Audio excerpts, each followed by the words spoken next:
যেখানে বিধবা মহিলাকে কেউ বিয়ে করতে চায় না, যেখানে ডিভোর্সি মহিলাকে কেউ বিয়ে করতে চায় না। আবার আরেক সিস্টেম চালু হয়েছে, এখনো পোলা এক বিয়ে করে নাই, ডিভোর্সি মহিলার পিছনে পাগল। কেন? সুন্নত আল্লাহ নবী সাল্লাল্লাহু আলাইহি ওয়াসাল্লাম বলছে। তুই চিনোস কেমনে রে? তোর চিনার পদ্ধতি কি? হ্যাঁ, ও উনি খুবই ভালো, বুঝছেন ভাইয়া? ও আচ্ছা আচ্ছা, কেমনে বুঝলাম ভালো? মানে আমি তো আসলে অবজার্ভ করেছি, বুঝছেন, কথাবার্তা বলেছি, চাল চলন খুবই ধর্মভীরু, সবসময় নামাজের কথা, আল্লাহর কথা বলে, সবসময় এগুলো বলে, রাইট?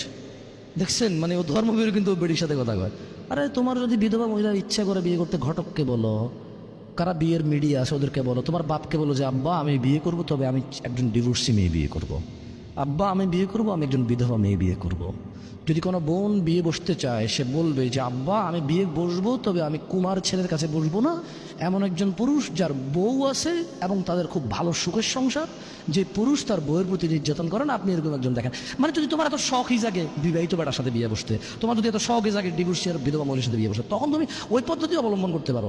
নিজে নিজে কানেক্টেড হয়ে যাওয়ার দরকার নেই। ওখানে তো জানা সৃষ্টি হবে, কি সৃষ্টি হবে? আল্লাহ আমাদেরকে বুঝার তৌফিক দান করুন।